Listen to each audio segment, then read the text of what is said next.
벌써 올해도 거의 다 지나가고 오늘 마지막 주일 예배로 드립니다. 코로나19 사태가 또 악화됨으로 인해서 다 같이 모이지 못하고 또 마지막 주일도 또 가정에서 이렇게 온라인상으로 다 흩어진 가운데 예배를 드리게 돼서 무척 안타깝습니다만 아무튼 그럼에도 불구하고 또 가정에서라도 함께 예배할 수 있다는 것도 감사한 일이라고 생각을 합니다.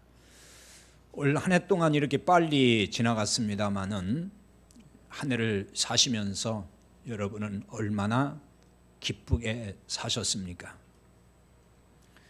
코로나19 사태가 장기화되면서 우리뿐만 아니라 세계 모든 사람들이 우울하게 살고 안타까워하며 살고 또 불안한 가운데 살아왔던 한 해였습니다. 굉장히 답답하게 살고 힘들게 살고 있죠. 또 이것이 지금도 계속 확산 추세에 있기 때문에 이게 언제나 종식될까 하는 이런 여러 가지 염려가 우리 가운데 있어서 우리가 기쁘게 살아가는 데 있어서 이런 것들이 우리의 기쁨을 빼앗는 것이 아닌가 이런 생각도 들 때가 있습니다. 또 그런가 하면은 정치인들이라도 정치를 좀 잘해서 우리 국민들의 마음을 시원하게 해주면 좋을 텐데 그들의 정치 형태를 보면서 우리 국민들은 스트레스를 참 많이 받고 그로 인해서 더 우울해질 때도 많습니다. 그런데 생각해 보면은 언제 그렇게 세상이 우리에게 기쁨을 주었던가? 그런 적은 별로 없습니다. 사람들이 여러분에게 언제 그렇게 큰 기쁨을 안겨 주었습니까? 그런 적이 얼마나 되겠습니까? 무엇 때문에 혹은 누구로 인해서 기쁘게 사는 날은 그렇게 많지 않습니다. 이런 세상에서 항상 기쁘게 살 수 있을까요?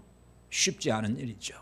살다 보면은 기쁜 일보다는 안타깝고 또 속상하고 기분 나쁘고 그런 일들이 더 많지 않습니까?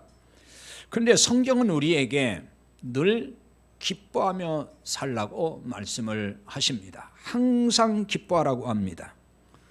이와 관련해서 가장 많이 알고 있는 성경 구절이 있다면 아마 빌립보서 4장 4절일 것입니다. 항상 기뻐하라. 내가 다시 말하노니 기뻐하라. 또 데살로니가전서 5장 16절에도 보면은 항상 기뻐하라 그랬어요. 그러니까 항상 기뻐하라. 주 안에서 항상 기뻐하라. 이처럼 성경은 하나님의 백성이 기쁘게 항상 살아야 될 것을 말씀하고 있습니다. 그런데 기뻐할 이유가 무엇이라고 하죠? 너희가 세상에서 돈 많이 벌어서 부자가 되니까 그래서 기뻐하라. 내가 세상에서 성공하고 출세했으니까 그러니까 기뻐하라.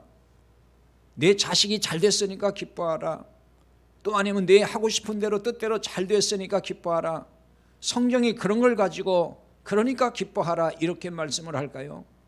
성경은 그런 걸 가지고 기뻐하라고 한 말씀이 없습니다. 그런데 우리는 주로 이런 데서 기쁨을 찾으려고 하죠.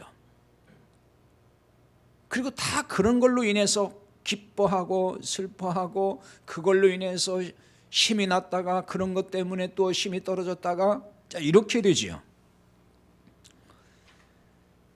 세상에서 자기 뜻대로 안 되면은 기쁨을 잃는 정도가 아니라 어떤 때는 그냥 죽을 상이 돼서 살 때도 있습니다.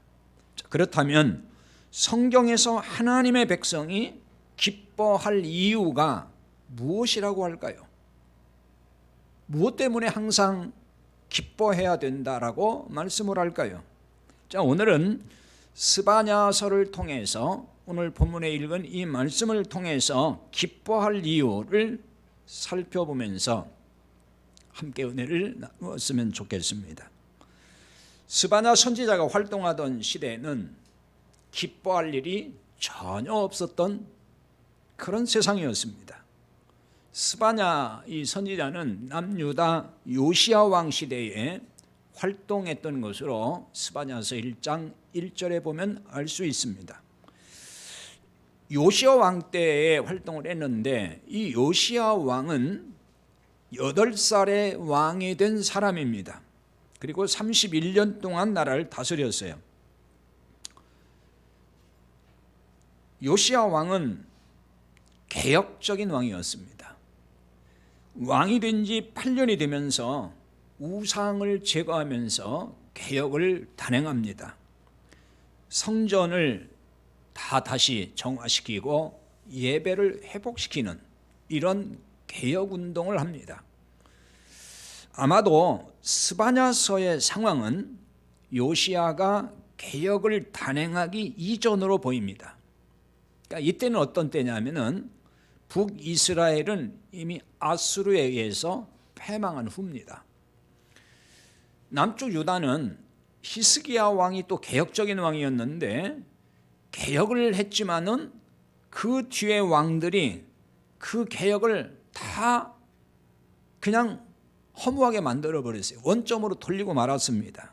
그러니까 히스기야 왕의 뒤를 이은 왕이 이제 므낫세 왕이고 그 뒤가 이제 아몬 왕인데 이 두 왕이 다시 우상 숭배에 빠지기 시작을 했어요. 그러니까 히스기야의 눈부신 이 개혁의 성과를 다 그냥 무너뜨리고 말았습니다. 그 두 왕의 잘못된 통치로 인해서 나라가 엉망이 돼요. 또 지도층들이 다 부패하고 타락이 극에 달하고 맙니다. 바로 이런 와중에 겨우 8살의 왕이 된 요시야가 왕 위에 이제 올랐어요. 나라 밖에서는 아수르가 강대한 나라였다가 쇠퇴하기 시작을 하고 신흥 바벨론 제국이 막 등장할 때입니다. 일어나고 있을 때였어요. 그야말로 격변하고 있는 국제 정세인데 이 틈바구니에서 유다는 조그만 나라지 않습니까? 약소국입니다. 그야말로 풍전등화 같은 그런 신세예요. 이럴 때 하나님은 스바야 선지자를 통해서 심판의 날인 여호와의 날을 외칩니다. 그러니까 여호와의 날이라고 하는 것이 이제 심판의 날인데 하나님을 떠난 백성에게 심판을 예고하시는 거죠. 그 얘기인즉 하나님께로 돌아오라는 거예요. 그러면서 동시에 하나님의 구원을 선포하십니다. 심판을 받는 백성들이 있지만은 구원받는 백성들이 있다는 것입니다. 오늘 본문 읽지 않았습니다. 본문 말씀 그 이전의 말씀 읽지 않았지만은 12절에 보면은 내가 곤고하고 가난한 백성을 네 가운데 남겨두리니 그들이 여호와의 이름을 의탁하여 보호를 받을지라 하는 말씀이 있습니다. 구원받은 이들은 곤고하고 가난한 백성이었어요. 이 곤고하다 하는 말은 낮다는 얘기예요. 혹은 약하다, 혹은 가난하다는 뜻이 있습니다. 그리고 곤고하고 가난한 백성이라고 그랬는데 가난하다는 말은 비천하다는 뜻인데 이 곤고하다는 단어와 다른 단어이긴 하지만 뜻으로 보면 같은 것입니다. 그러니까 가난한 자가 구원받을 수 있다는 거예요. 실제로 가난한 자가 구원을 받았어요. 여기 가난한 자는 경제적으로 가난하다는 의미가 아니에요. 예수님이 말씀하신 대로 마태복음 5장 3절에서 심령이 가난한 자는 복이 있나니 천국이 그들의 것이며 그랬죠. 심령, 영을 말합니다. 영이 가난한 자 혹은 마음이 가난한 자를 말하는 것인데 이 영이 가난한 자가 하나님의 의를 사모하게 됩니다. 혹은 하나님의 나라를 사모하거든요. 그래서 그들이 구원을 받는 거예요. 그러니까 심령이 이 세상 것으로 가득 채워져 있으면은 그런 사람은 하나님의 의를 사모하지 않습니다. 하나님의 나라를 구하지도 않습니다. 그러니까 그런 사람은 구원받을 수 없다는 말이에요. 이렇게 심판에서 구원받은 자를 자들 이외에 나머지는 바벨론에 의해서 죽고 그리고 거의 다 이제 포로로 다 잡혀갑니다. 그리고 그 포로로 잡혀가서 고통을 겪으면서 그때 비로소 가난한 심령이 돼요. 그게 유다 백성들입니다. 그러니까 세상 걸 다 잃고 나서 비로소 가난한 심령이 되는 거예요. 마음이 가난해지는 거예요. 그래서 하나님을 이제 찾는 거죠. 하나님은 바로 이들을 구원하신다는 거예요. 이런 사람들을 구원하시겠다는 겁니다. 바벨론으로 인한 심판은 하나님께로 돌아오라고 하는 하나님의 채찍이었습니다. 유다 백성은 이 채찍에 맞아서 고통을 당하면서 깨닫게 되고 그래서 하나님께로 이제 돌아올 수 있도록 가난한 마음이 되는 거죠. 때문에 하나님을 떠난 것에 대해서 회개하면서 하나님께로 이제 돌아오게 됩니다. 하나님께로 돌아오면 하나님이 얼마나 기뻐하시는지 모릅니다. 그게 오늘 17절의 말씀이에요. 자, 17절을 다시 보겠어요. 너의 하나님 여호와가 너의 가운데 계시니 그는 구원을 베푸실 전능자이시라. 그가 너로 말미암아 기쁨을 이기지 못하시며 너를 잠잠히 사랑하시며 너로 말미암아 즐거이 부르며 기뻐하시리라. 하나님이 이렇게 기뻐하신다는 거예요. 그가 너로 말미암아 기쁨을 이기지 못하신다 그랬어요. 그 기쁨을 이기지 못한다 하는 말은 기뻐 날뛴다 그런 뜻이에요. 기뻐 날뛴다. 얼마나 기쁜지 절제가 안 되는 상태를 뜻하는 말입니다. 너무너무 좋아가지고 너무 기뻐가지고. 그러니까 이것은 몇 주 전에 살펴봤던 그 누가복음 15장에 나오는 아버지의 기쁨을 연상시킵니다. 아버지를 떠났던 아들이 돌아올 때에 그 아버지가 얼마나 기뻐했습니까? 잔치를 열면서 얼마나 크게 기뻐했습니까? 딱 17절에 이 말씀이 잔치를 열면서 크게 기뻐했던 그 아버지의 모습이라는 거죠. 여러분은 하나님께로 돌아온 아들입니까? 구원받은 자는 아들이라 그랬죠. 성탄절에 설명을 드렸어요. 왜 아들이에요? 생명이 있으니까. 하나님의 씨가 있기 때문에. 그래서 딸이라고 하지 않고 아들이라고 하는 거예요. 여러분이 정말 하나님께로 돌아온 하나님의 아들이 된 것입니까? 그렇다면 하나님이 여러분을 기뻐하시되 뛸 듯이 기뻐한다는 거예요. 그런 대상으로 보고 있다는 것입니다. 여러분 이런 확신이 있습니까? 우리에게 이런 확신이 있으면은 우리가 얼마나 기쁘게 살아야 될지를 알 수 있죠. 그러니까 이런 이유에서 항상 기뻐해야 된다라고 성경은 말씀하고 있는 것입니다. 하지만 우리에게 이런 기쁨이 없다는 데 문제가 있는 거죠. 이런 기쁨이 없어요. 이런 기쁨이 없다 보니까 기쁨을 어디서 찾으려고 하죠? 세상에서 찾으려고 하는 거예요. 세상 기쁨을 구하는 거죠.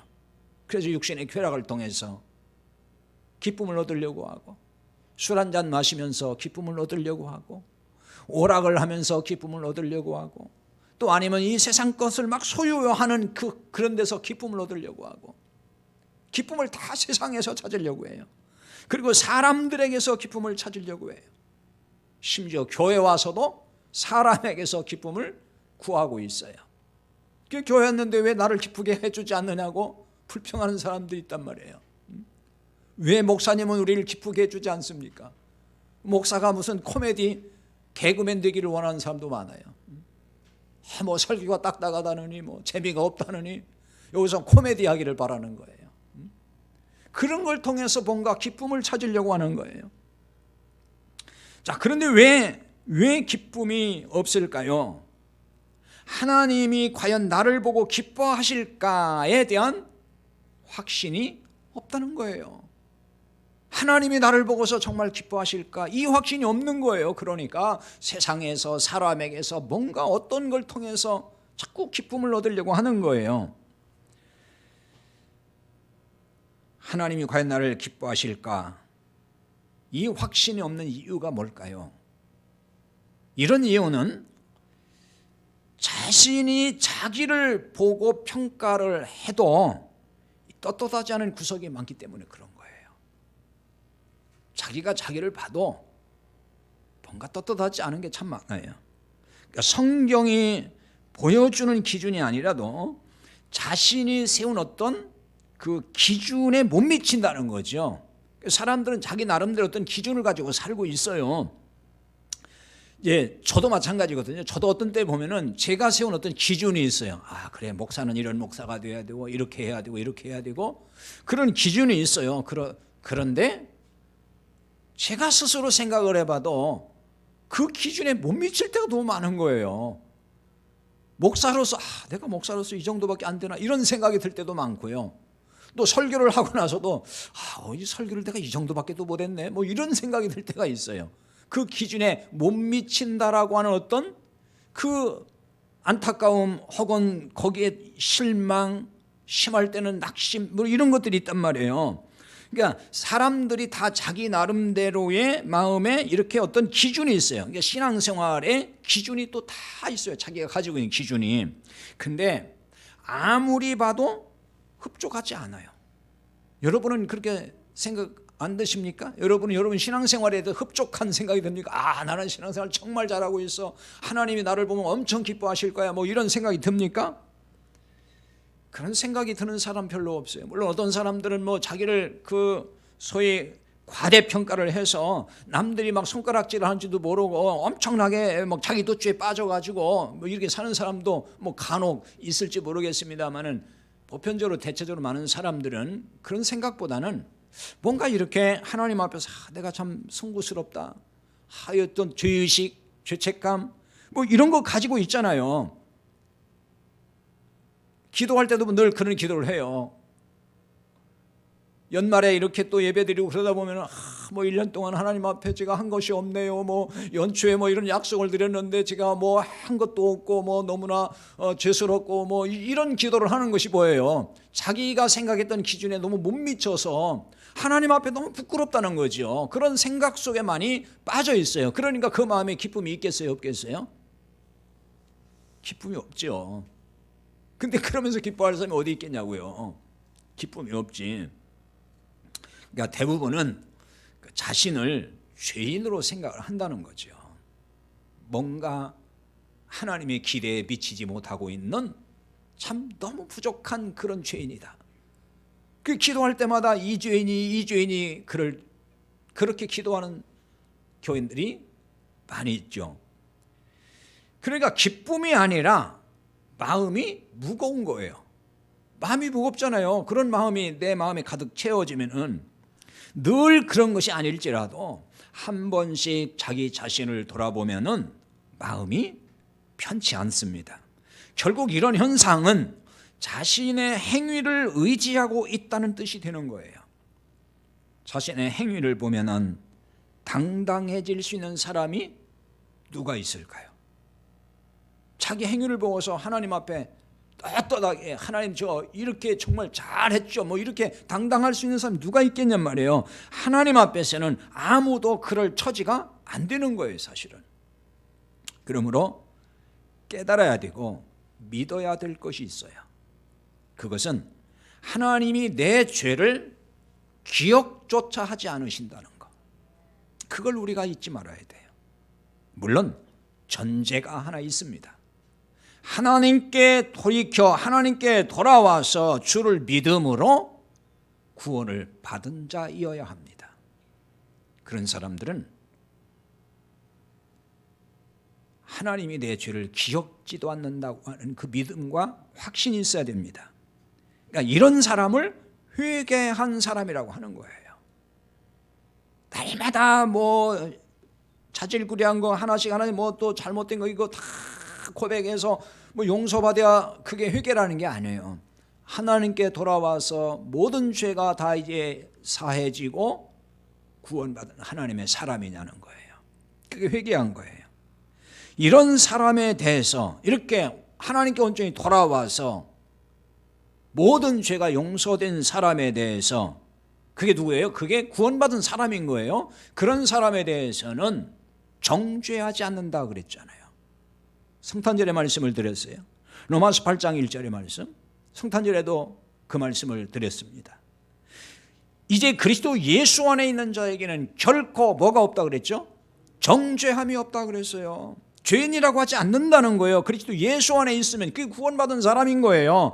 그리스도 예수 안에 있는 생명의 성령의 법이 죄와 사망의 법에서 너를 해방시켰다 그랬어요. 이게 구원받은 우리라는 거예요. 우리의 모습이라는 거예요. 그래서 이런 말씀과 같은 말씀이 오늘 15절에 또 말씀을 하는 거예요. 여호와가 내 형벌을 제거하였고 내 원수를 쫓아냈으며 이스라엘 왕 여호와가 내 가운데 계시니 내가 다시 화를 당할까 두려워하지 아니할 것이라 그랬어요. 하나님이 형벌을 제거하셨다 그랬습니다. 형벌이라는 것은 심판이라는 뜻이 있고 혹은 법령 그런 뜻이 있어요. 법령이니까 율법인 거예요. 제거하다 그랬어요. 이걸 제거했다 그랬는데 이 제거했다는 말은 끝내다는 뜻이에요. 완전히 다 끝내버렸다. 완성됐다 그 얘기예요. 때문에 형벌을 제거했다고 하는 것은 율법을 제거했다라는 것으로 이해할 수가 있어요. 제거했다는 것은 끝냈다는 뜻이기 때문에 율법이 끝이 났다. 그 얘기인 거예요. 그러니까 율법의 마침이 되었다는 거죠. 율법의 마침이 되어서 율법으로 심판하시지 않는다는 말이 되는 것입니다. 심판은 율법으로 하는 거예요.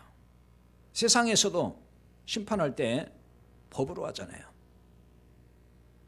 율법이 심판의 기준이에요. 그런데 예수님이 오셔서 이 율법의 마침이 되셨어요. 그걸 다른 말로 율법을 완성시키셨다 혹은 폐하셨다. 성탄절의 말씀을 드렸습니다. 로마서 10장 4절에 보면은 그리스도는 모든 믿는 자에게 의를 이루기 위하여 율법의 마침이 되시니라 그랬어요. 율법의 마침표를 딱 찍었다는 거예요. 이제는 없다는 거예요. 율법은 없다는 것입니다. 그래서 예수 안에 있는 자는 더 이상 율법으로 심판하시지 않는다는 얘기예요. 예수님 안에 있기 때문에. 이 사실을 모르거나 믿지 못하기 때문에 형벌의 두려움을 갖는 겁니다. 벌받을 두려움을 늘 갖고 사는 거예요. 이걸 모르니까. 그러니까 조그만 어떤 고난이 오고 조그만 어떤 문제가 좀 생겨도 어떤 생각부터 드냐면은 내가 요즘에 말씀대로 살지 못해서 이런 일이 생기는가? 내가 말씀대로 이렇게 순종하지 못해서 이런 일이 생기나는 어떤 두려움이 온다는 거예요.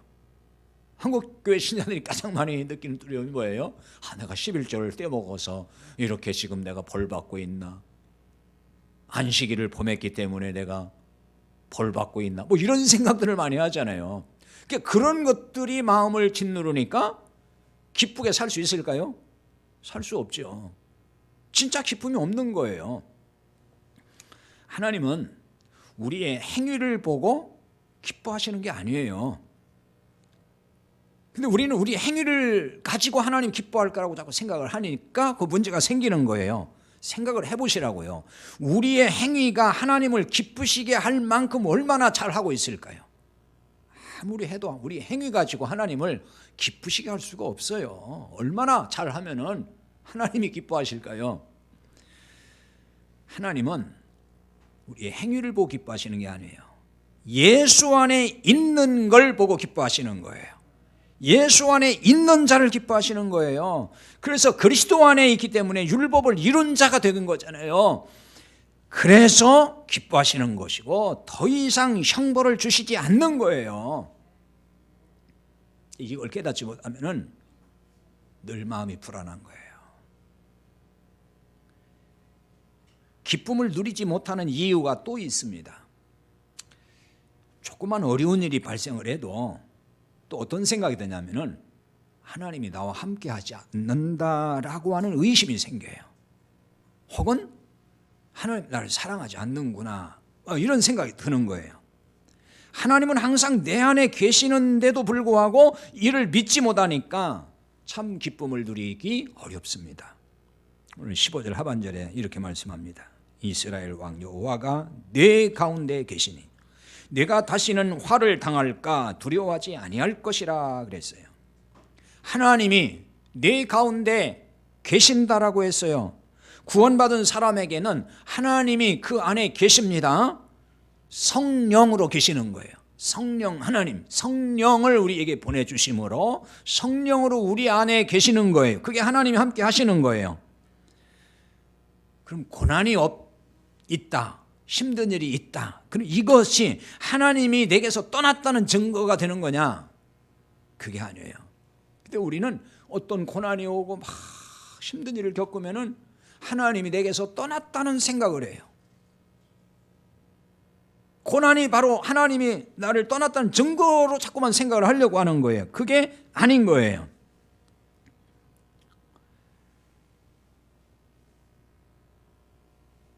때문에 우리가 잘 생각을 해야 될 게 있어요. 하나님이 항상 계심에도 불구하고 고난도 있고 고통도 겪는 것입니다. 이렇게 이야기하면은 아니 하나님이 함께 하는데 왜 고난이 있어야 되고 왜 고통을 겪습니까? 그게 또 이해가 안 될 수 있어요. 하나님은 왜 하나님은 우리에게 고난을 주실까요? 고난을 주신다라기보다는 허용하신다는 표현이 더 좋을 것 같아요. 하나님 우리의 고난을 허용할 때가 있어요. 왜 그럴까요? 영적인 유익함 때문에 그럴 때가 있어요. 자, 이 부분을 여러 가지 설명이 가능합니다만은 사도 바울의 경우를 통해서 한번 좀 살펴볼 필요가 있습니다. 사도 바울은 우리가 아시다시피 고난이 많았던 인생이었어요. 예수를 믿고 나서 엄청난 고난을 겪고 살았던 사람이 그예요. 우리가 상상할 수 없을 정도로 고난을 겪었습니다. 특히 그는 평생 육체의 약함을 짊어지고 살았어요. 육체의 질병을 가지고 살았다 그 말입니다. 어떤 특별한 질병으로 고생을 많이 한 것 같습니다. 그게 이제 고린도후서 12장 7절에 나오는데요. 거기에 보면 육체의 가시를 하나님 줬다 이렇게 표현을 합니다. 육체의 가시, 이건 사탄의 사자라 그랬는데 육체의 가시를 하나님 줬다 그랬어요. 이 가시라는 게 뭐냐면은 그 뜻이 이게 뾰족한 어떤 막대기란 뜻인데요. 말뚝이란 뜻도 있어요. 우리가 생각하는 무슨 그 조그만 가시가 아니고 큰 그 말뚝, 뾰족한 말뚝 같은 걸 말하는 거예요. 마치 그것이 육체를 찌르듯이 그렇게 고통스럽고 힘든 거였다는 거예요. 그러니까 그가 육체적으로 그만큼 고통스러웠다는 얘기를 가시라는 말로 쓰고 있어요. 특별한 가시, 육체의 가시에 대해서 여러 해석이 있어요. 근데 이게 어떤 병이냐 여러 설이 있지만은 아무튼 어떤 질병인 건 분명해요. 육체의 질병이 복음 전하는 삶에서 이런 고통이 복음을 전하고 사는 삶에서 얼마나 힘들고 괴로움이 됐을까요? 그래서 사도 바울도 하나님께 기도해요. 하나님 제 육체의 가시를 제거해 주십시오. 간절히 3번을 기도했다, 간구했다 그랬어요. 그럼 딱 3번 기도했다는 말이 되겠어요? 할까요? 그런 뜻일까요? 이거는 충분히 간절하게 기도했다는 얘기예요. 얼마나 많이 기도했겠습니까? 바울의 기도에 하나님이 응답하셨습니다. 뭐라고 응답하셨죠? 내 은혜가 네게 족하다. 이는 내 능력이 약한 데서 온전해지기 때문이라. 이렇게 응답을 하셨어요. 그러니까 육체 질병을 고쳐주신 것으로 응답을 한 것이 아니에요.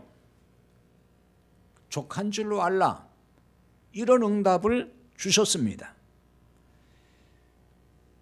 자만할까 봐서, 교만할까 봐서 육체 질병이라는 은혜를 하나님이 주셨구나. 바울이 그렇게 이제 깨달았어요.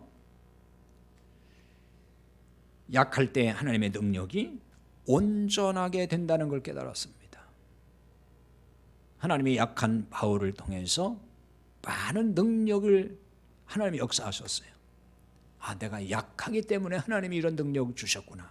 그거 깨달았다는 겁니다. 그러니까 이걸 깨닫고 나서 크게 기뻐했다 그래요. 바울이 크게 기뻐했습니다. 그러니까 고난이 영적 유익을 주는 하나님의 은혜라고 깨달을 때에 기뻐할 수 있다는 말이에요. 고난 중에도 하나님이 함께 하신다는 것이 바로 이런 뜻입니다. 이것을 알 때에 항상 기뻐할 수 있다는 것이에요. 자, 이렇게 하나님이 주시는 기쁨으로 살아야만이 하나님이 기뻐하는 사람이 되는 거예요. 16절 하반절에 보면은 시온아 내 손을 늘어뜨리지 말라 그랬습니다. 손을 늘어뜨리지 말라는 겁니다. 늘어뜨리다는 말은 이게 낙심한다는 뜻이고 혹은 실망한다는 뜻이에요. 혹은 움츠린다는 뜻이 있습니다. 사람이 낙심에 빠지면은 손이 늘어집니다. 소위 어깨가 쭉 처진다 그러잖아요. 어깨가 처져요. 그런 말인 거예요. 자기 자식이 손이 늘어진 채 움츠려 있다 그러면은 어느 부모인들 좋아하겠습니까? 부모는 자기 자식이 기뻐하며 활기차게 사는 것을 좋아하죠. 그게 부모 마음 아니겠어요? 하나님이 우리에게 바라시는 것이 있다면 바로 이런 거라는 거예요. 하나님이 이걸 기뻐한다는 것입니다. 그러니까 우리가 무엇으로 하나님을 기쁘시게 할 수가 있을까요? 뭐 헌금 많이 하면 기뻐하실까요? 봉사 많이 하면 기뻐하실까요? 교회에서는 항상 한국교회가 그런 걸 가지고 하나님 기뻐한다는 걸 엄청나게 강조하죠. 그러니까 하나님은 그런 것만 기뻐하는 걸로 우리는 많이 인식하고 있어요. 근데 사실은 이보다는 손이 늘어지지 않고 힘차게 기쁘게 사는 것, 그것을 하나님이 무엇보다도 기뻐하신다는 것입니다. 모든 부모의 마음이 그럴 것이에요. 자식이 기뻐하면서 활발하게 사는 거 기뻐합니다. 움츠려 살고 기가 죽어 있고 우울하게 사는 걸 바랄 부모는 하나도 없어요. 하나님이 그러신 거예요. 하나님이 기뻐하시는 것도 바로 이런 거예요. 하나님께 뭐 헌금을 많이 바치고 충성하고 봉사 잘한다고 해서 그걸로 하나님이 엄청 기뻐하시는 게 아니에요.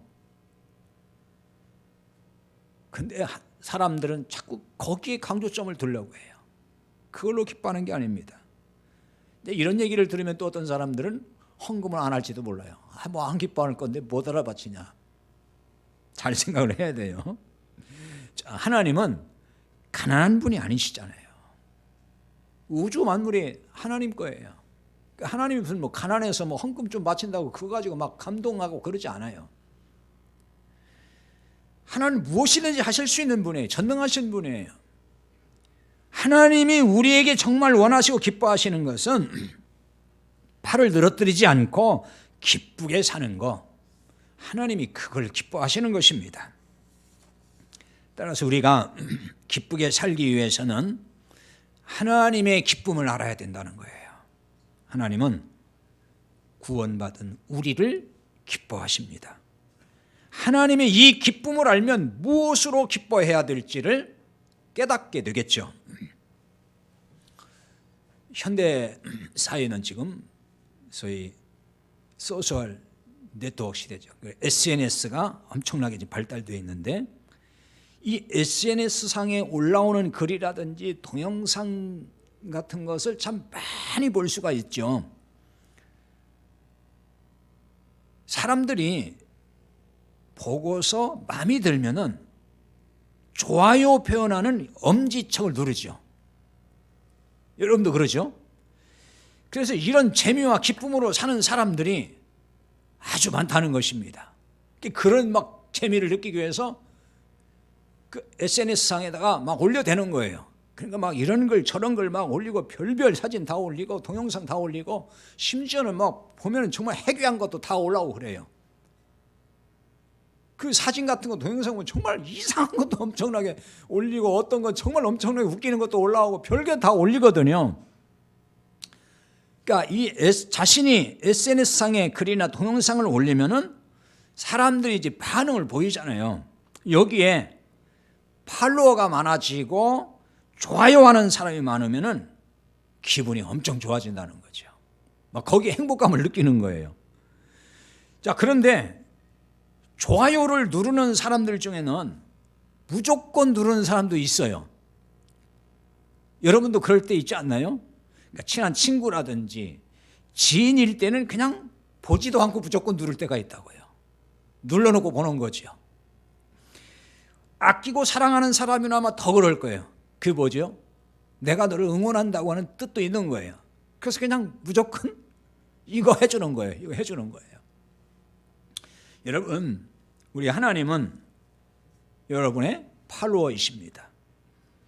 여러분에게 항상 엄지척을 해주시는 분이라는 거예요. 왜냐하면 우리를 보고 기쁨을 이기지 못할 정도로 기뻐하시고 즐거워하시는 분이기 때문에 그런 거예요. 하나님이 우리를 그렇게 기뻐하시니까 항상 여러분을 향해서 이렇게 하신다는 거예요. 그렇다면 여러분 기쁘지 않습니까? 수천 명, 수만 명, 아니 수백만 명이 엄지척을 해주면은 기분이 좋고 굉장히 기뻐할 거예요. 야, 뭔가 세상에서 다 얻은 사람 같이 그렇게 기뻐할지도 모릅니다. 하지만 수천 명, 수만 명보다 수백만 명보다도 하나님 한 분이 엄지척 하시는 것이 더 큰 기쁨이 아닐까요?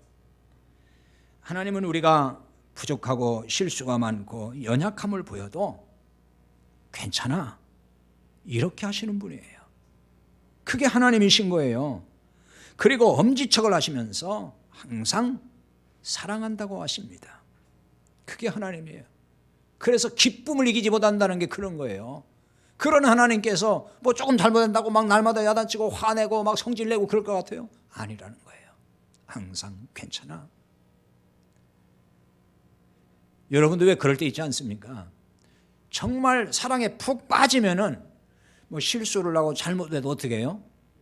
다 이뻐 보이고, 그리고 실수하고 그래도 뭐라고 합니까? 괜찮아. 사랑이 엄청나게 갈 때는 그 마음이 생기는 거예요. 실수한 거예요. 그런데 다 뭐라고? 괜찮아. 이렇게 되는 거예요. 하나님이 우리를 그렇게 사랑하시기 때문에 우리가 이 땅에 살면서 연약함을 보이고 실수도 하고 허물이 있어요. 하나님 그것 가지고 화를 내고 벌 주고 그런 분이 아니에요. 괜찮아. 다시 힘내. 항상 하나님은 여러분에게 엄지척을 하신다는 것입니다. 그러니 기뻐할 이유가 충분하지 않습니까? 이런 하나님의 기쁨을 한다 그러면 우리 또한 기쁘지 않느냐는 거예요. 기쁠 게 없는 세상이에요. 사실 이 세상에서 기쁠 게 뭐가 있습니까? 기뻐할 게 정말 없어요. 항상 우리에게 낙심을 주고 실망을 주고 우리의 기쁨을 빼앗아가는 것이 얼마나 많습니까? 이런 세상에서 기쁘게 살 수 있는 것은 바로 하나님이 나를 얼마나 기뻐하시고 사랑하시는가를 깊이 깨닫는 데 있습니다. 이걸 잊지 말고 살아야 됩니다. 올 한 해는 힘들게 사셨을지라도 기쁨을 만끽하지 못했을지라도 오는 새해에는 이런 하나님으로 인해서 하나님이 항상 여러분에게 엄지척을 해주신다는 이 확신 가운데서 기뻐하며 살 수 있기를 바랍니다. 우리 같이 기도합시다.